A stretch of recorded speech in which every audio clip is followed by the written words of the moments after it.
Americans living during the Great Depression experienced a tremendous loss and were thrown into poverty and despair. Life savings vanished with the crash of the stock market, leaving 1 out of every 4 workers unemployed and the country in a hopeless state. The Depression affected all Americans. The desperate nation turned to the federal government for help. The government's response was provided in the form of the New Deal, a massive economic plan of relief, recovery, and reform. One New Deal program became the largest and most influential of the recovery programs, the Works Progress Administration. This massive program successfully brought work to millions of Americans through the vision of its leader and creator, Harry Hopkins.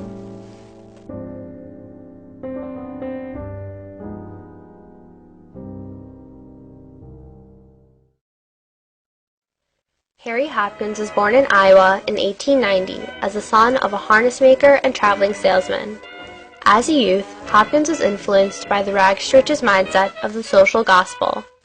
After graduating from Grinnell College in 1912, Hopkins moved to New York and established himself as a prominent social worker.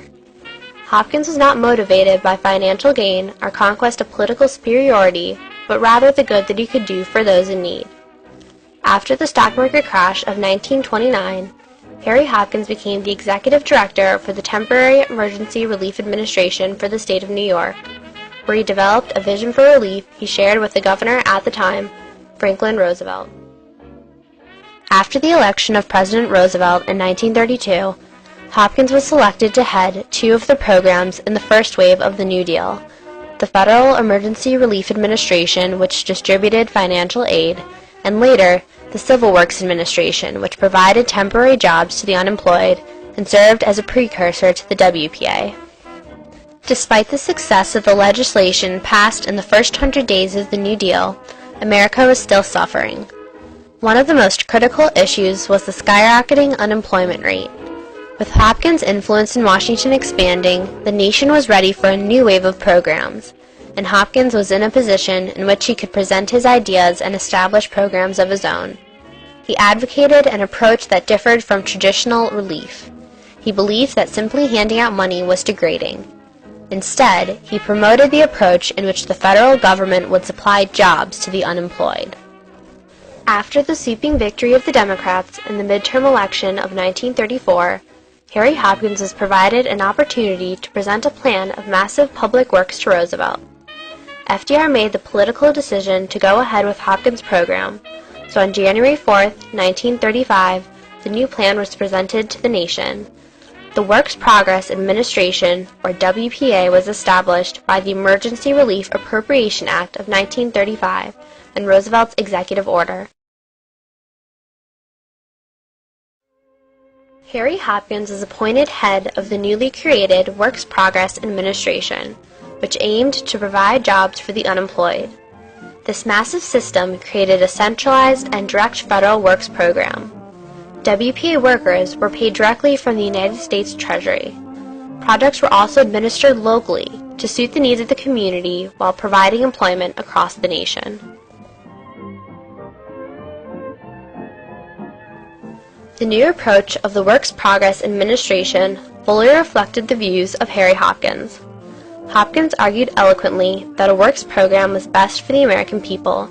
However, what was truly innovative was his revolutionary approach to employment. He was a strong believer that people's unique skills should not go to waste, and instead they should use the skills that they had worked so hard to obtain. Hopkins emphasized that his goals for the WPA were social, not material. Work relief cost more than direct relief, but Hopkins believed the cost was justified. First, in the saving of morale, second, in the preservation of human skills and talents, and third, in the material enrichments which the unemployed added to the national wealth through their labors. He once observed, "Give a man a dole, and you save his body and destroy his spirit. Give him a job, and you save both his body and spirit." The majority of WPA employees worked on construction projects for the unskilled. Such building projects included the highway, road, and streets projects, public building projects, emergency flood and drought relief, sewer system and other utility projects, and conservation projects, just to name a few. The WPA also created public parks and recreational facilities, airports, and schools. The execution of these programs relied heavily on local governments as well. Harry Hopkins designed the WPA so that these building projects spent most of its funds paying workers and less on materials. Nonetheless, Americans everywhere benefited from the countless WPA contributions. Harry Hopkins also extended WPA relief to unemployed artists, writers, and musicians through the Federal Project No. 1, or Federal One. The Federal One became a key component of the WPA, and perhaps the most revolutionary as well as controversial. It became the largest of the New Deal cultural programs, employing over 40,000 writers, artists, actors, and musicians in the first year alone. This groundbreaking federal support for the arts created by Hopkins benefited both WPA employees under the Federal One as well as the American public, who could enjoy the cultural enrichment and entertainment the artists, musicians, and writers provided. Artists could express their thoughts in difficult times through powerful mediums, while still being able to support themselves and their families. The arts also became easily accessible to the American public. Harry Hopkins established a new appreciation and respect for the arts through the Federal One. The program also preserved the talent of skilled artists such as Jackson Pollock. Other projects as well retained tremendous significance, such as the Oral History Archives, which provide invaluable first-hand accounts of slavery. However, the Federal One was met with harsh opposition from New Deal critics, who viewed the programs as a waste of federal dollars on trivial projects. Conservatives found government spending on infrastructural improvements more tolerable than the endorsement of Federal One programs. Despite the harsh criticism, Hopkins stood by his programs. The head of the Federal Theater Project, Hallie Flanagan, once recalled, Hopkins decided unemployed theater professionals and their fellow musicians, painters, and writers could get as hungry as unemployed engineers. He further decided, and this was much more revolutionary, that their skills were worthy of conservation. The enormous spending and distribution of money through the WPA was a major target of criticism. Harry Hopkins was infuriated by these attacks on his programs. No matter what action he took, critics were quick to respond. He once admitted, "You can't care very much what people are going to say, because when you're handling other people's money, whatever you do is always wrong." Hopkins worked endlessly in order to provide relief to those in dire need of it.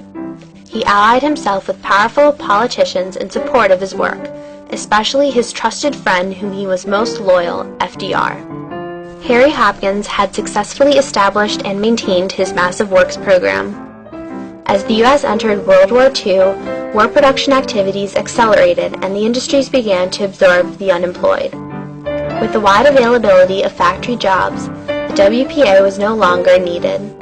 In December of 1943, the President ordered the liquidation of the WPA, and by June 30th, 1943, the Works Progress Administration ceased operations.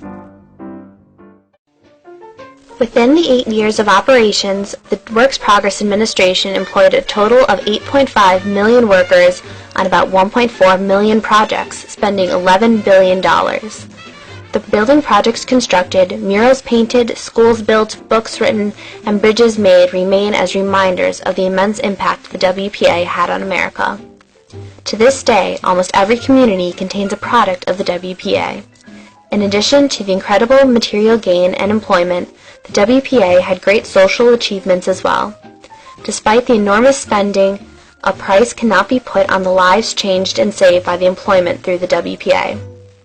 The WPA was not only the largest New Deal program, but it also was the largest administrative undertaking in peacetime history of the American government. Harry Hopkins' radical work impacted an entire nation.